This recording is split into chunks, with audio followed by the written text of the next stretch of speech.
Down over 30 points to Trump. What's your strategy for catching up? Well, first, I think it's pretty clear that the media does not want me to be the candidate. I think that they've tried to create narratives that somehow the race is over. This is going to be a state-by-state contest. We've worked really hard to build the type of organization in places like Iowa, New Hampshire, South Carolina that you need to actually be able to win these early contests, and we're going to continue doing that.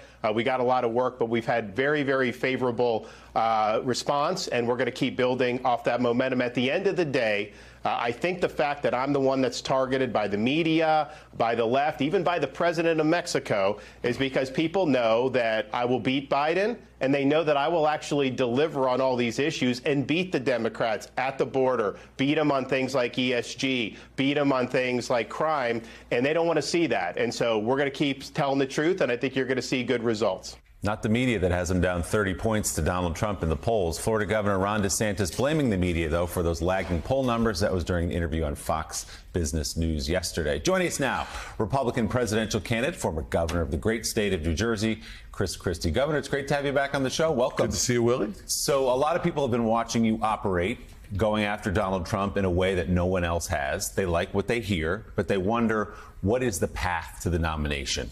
How are you looking at this as you sort of build slowly? And first of all, I have to qualify to get to that first debate. Are you confident you'll be there on the stage? Yes, I'm very confident we'll be there. In fact, I think we'll have some good announcements this week in that regard. But look, we all got fooled 8 years ago into this idea, and by all of us, I mean me, Marco Rubio, Jeb Bush, John Kasich, that there was an establishment lane, and then there was a more conservative lane that had Ted Cruz and Carly Fiorina and Donald Trump and Ben Carson. And that somehow, like the NCAA tournament, Willie, we were going to advance from those brackets to face the winners.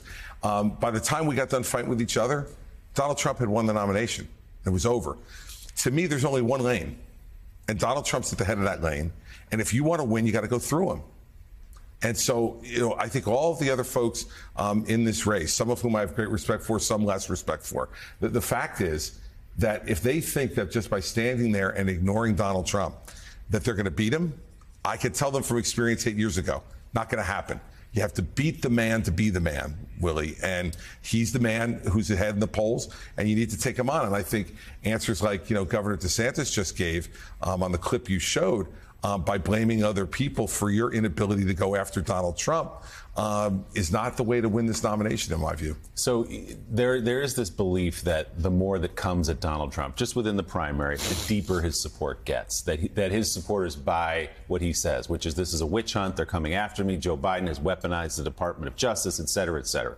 The more the indictments come, the stronger he gets in some cases. Do you believe that to be true? And if it is true, how do you break through with true believers, these people who are all in for Donald Trump no matter what?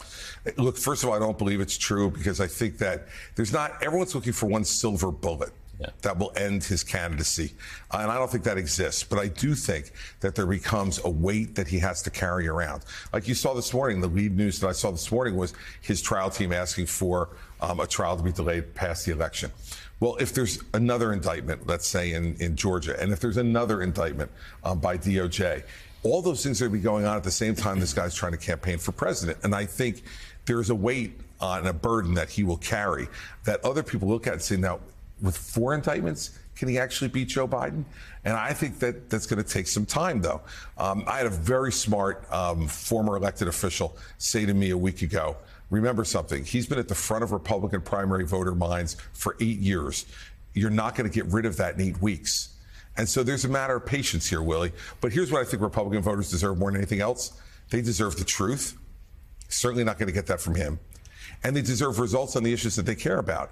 And they didn't get that from him either. Said he was going to repeal and replace Obamacare. With the Republican Congress, he didn't. He said he was going to build a wall across the entire border of Mexico. Mexico was going to pay for it. He built 47 miles of new wall in 4 years. I could have built my hands more than 47 miles, and we haven't gotten our first peso. He said he was going to balance the budget in 4 years. He added $6 trillion to the national debt. We need results for the Republican primary voters that care about those things. He's not the guy who's going to deliver. But I guess the question is, a lot of Republicans know everything you just said. They know there's no wall. They know all that stuff, and they still are all in with them. So what are you hearing when you go out? Let's take New Hampshire as an example. People who may have voted for him in 16 and 20. Do you hear, whether publicly at a town hall or privately talking to them, do you hear any cracks in that support? Yeah, they're concerned he can't beat Joe Biden. And the interesting thing is, if you saw the interview he gave yesterday in the Nevada Globe, and they asked him, well, you lost in Nevada in 16 and in 20. No Republican has won it since 04. What's your strategy to win it in 24? He said, well, actually, I did win in 16 and 20 by a lot. That strategy is not going to work. To tell people that what you saw with your own eyes, it's like that old country song, Willie, right? You're going to believe me or your lying eyes.